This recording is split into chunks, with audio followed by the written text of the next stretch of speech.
Like I remember I went to Sheikh Raslan trying to learn from the Sheikh and so on. These brothers, all they focusing about is making sure to be on the first row so that when the Sheikh comes, they can touch him or look, or break their necks looking at the Sheikh or taking a picture. For those brothers, we're going to invent a verb for glazing. استغلز. You're just glazing. أنت مستغلز. فاستغلزت وتستغلز يوميا. It started with a young man that just wanted to understand the Quran. And now, it's a global movement you'll probably want to be a part of. This is Muhammad Al-Eloquence on tour across 4 cities in Australia. September 2025. Behind the scenes, raw, unscripted, on the road. Welcome to the Arabic Revival 360 tour. I have Sheikh Mukhlis over there. He's a renowned Arabic teacher here in Sydney. And as you can see, obviously he's not Arab. Learning Arabic, anybody can do it. لابد أن المرة المقبلة إذا ترايينا لابد أن نتكلم بالعربية فقط. What do you reckon is like a country to like learn more Arabic and stuff? I would say Egypt. I'm biased with Egypt. Yeah, they just have been doing it for a very long time. So everything that was created and that happens and that happened and that will happen, Allah Azza wa Jal previously thought of it. And it will be disrespectful to say that Allah Azza wa Jal thought of everything except which language is He going to pick for the last of revelations. طيب وبعدين طيب الأزهر متحف ولا مستشفى ولا ازاي يعني number 1 in the world. So it's disrespectful to say that Allah Azza wa Jal, He picked the best of angels, Jibreel, He picked the best of mankind, the Prophet Muhammad ﷺ, the best month in the best night, in the best place in earth, Mecca, in the best month, Ramadan. But when it comes to the language, He just picked it up randomly. ما يصح. You can't, you don't go with the characteristics of Allah Azza wa Jal. So every single thing, as Allah Azza wa Jal says in the Quran, إِنَّا كُلَّ شَيْءٍ خَلَقَنَاهُ بِقَدَرٍ. Allah Azza wa Jal says that every single thing was created with a qadar, with a decree. So everything that was created and that happens and that happened and that will happen, Allah Azza wa Jal previously thought of it. And it will be disrespectful to say that Allah Azza wa Jal thought of everything except which language is He going to pick for the last of revelations. What's the best balance for Al-Ajurumiyya? Is it a page a day or like you said, it depends on... For Al-Ajurumiyya, one thing about Al-Ajurumiyya is that many things you won't understand them until you get to the end of the book. So I would say the main thing is momentum. Obviously momentum is going to be very difficult if you do one chapter every month.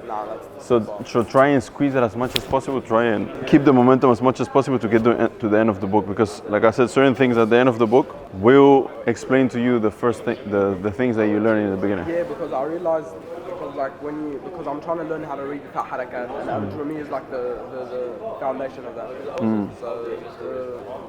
So Al-Jurumiyya. Yeah, Al-Jurumiyya. I feel like. At the start, like it explains stuff. So you're saying at the end it explains why, like it explains the... It's one of those books that certain things in the beginning won't make sense until you get to the end. Alright then. Alright my brother.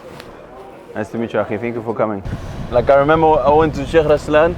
I'm there, I'm trying to analyze the room, trying to learn from the Sheikh and so on. These brothers, all they focusing about is making sure to be on the first row so that when the Sheikh comes, they can touch him or look, or break their necks looking at the Sheikh or taking a picture. It's like I was saying last night, don't you look at all of this and say like, SubhanAllah, I want to do that too?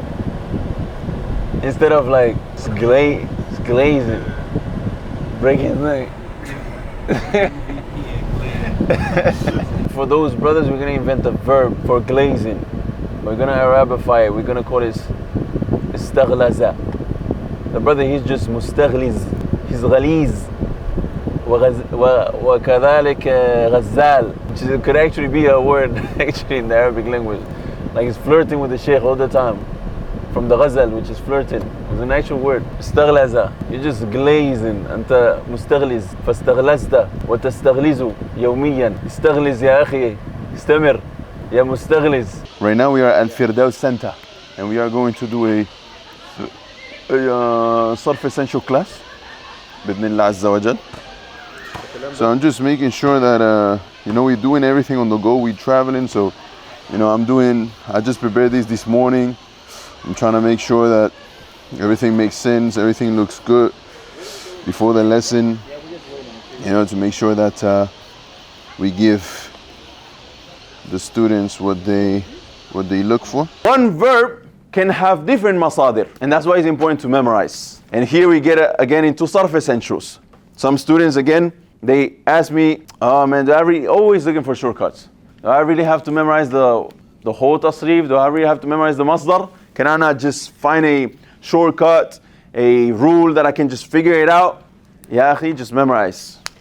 That's what knowledge is, memorized. One verb can have different masadir, and each masdar might be used more in a particular context or in another context. And so that's why, again, I always emphasize it. Sit down and memorize. That's what knowledge is about. And so many students, they try and find those shortcuts. And if you try and find shortcuts, then you're gonna have gaps later on and you will have to come back. Memorize again. The best way of learning vocabulary is through context. So you might come across a particular text, and in that text, the masdar is ma'rifah. So you memorize ma'rifah, and then later on, which you should do, you should continue to learn other vocabulary through other contextual texts. And you will come later on across irfan. And so alhamdulillah, you won't have to memorize the whole tasrif again, because you already memorized arafa ya'rifu. But now you just memorize a new masdar. And you can even memorize it as a new noun that you have learned. The point is to know that there's different masadir. You can express an intent with very few vocabulary. That's why a wise man once said, without grammar, little can be conveyed, but without vocabulary, nothing can be conveyed. If you have vocabulary, hammam, and you go to Saudi Arabia and you want to go to the toilet, you just say, akhi, hammam, hammam, hammam. He will get it. That's the point of the language. You speak in the language already. You don't necessarily have to say, ya akhi, hal min al-mumkin أخي العرب أن تشيرني إلى مكان أذهب إليه وأقضي حاجتي ألا إني أقصد الحمام. He's gonna say أخي الحمام يا عرفت امشي الحمام يا أخي. So that's the purpose of language, and that happens most of the times in most languages, not most of the times, all the time. And I speak 5 languages, I can tell you that. It's always based on vocabulary. The more vocabulary you know, the more you can express yourself, the more you have of a tool to actually listen to somebody and how they use it to understand how to use your vocabulary better. As long as you have this in mind and you know that this is the purpose of the language, don't stress yourself too much with sarf. Like I always say to my students, if you cannot understand me fully speaking in Arabic, talking about nahw or sarf, then it's not the moment yet. For now, just stick on the simple memorization of vocabulary, past tense, present tense, masdar, and just speak as much as possible. Listen to the durus, how I'm using the words, and that's it. But my teacher was always from those who said, don't overcomplicate yourself with terminologies and things like that. The early scholars, they didn't give a whole definition of what, al-hal is the ism that, and they didn't focus on memorizing definitions, but it was more on knowing how to use it for the purpose, again, of the language, which is expressing yourself as simply as possible with the less amount of words as possible. That's what makes you more eloquent. This has been my humble presentation of Sarf Essentials, and yeah, we'll be happy to take some questions if there are, and we take it from there, inshallah, until Sheikh Mukhlis decides that we finish. What do you reckon is like a country to learn more Arabic stuff? I would say Egypt. I'm biased with Egypt. Yeah, they just have been doing it for a very long time. It depends. In Mauritania, they are more known for Quran memorization and ulum al-ala, like Arabic, sarf, like fiqh, maliki, like anything that's Arabic, fields. Likewise, in Mauritania, you can learn shi'r, the shi'r al-jahili for Arabic again, and usul al-fiqh as well. As for Egypt, it's more for Arabic, it's good for Arabic, like from very beginners. And then obviously fiqh Shafi'i, very easy to find teachers there, but any teacher, to be honest, in Egypt, it's very easy to find shuyukh to teach you any book. So yeah, it really depends on yourself. I think once you get to a point in your seeking of knowledge, it's kind of like, okay, I need to go over all of these books. What sheikh and where can I find this sheikh that teaches me all of these books? So it could be anywhere, really. You could find this, my sheikh here in Australia that can teach you those books. So yeah, it really depends what you're looking for. لابد أن المرة المقبلة إن شاء الله إذا ترايينا لابد أن نتكلم بالعربية فقط. جميل؟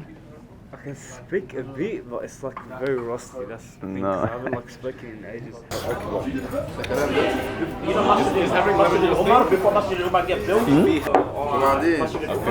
Alhamdulillah, today we have successfully completed all the programs in Sydney. We just have one thing left. Tomorrow morning we're going to visit a known sheikh here. And then we go into Brisbane. Alhamdulillah, we heard the brothers, we just had dinner. Alhamdulillah, we finally met Ben. We've been talking about Ben in different places. We finally found him.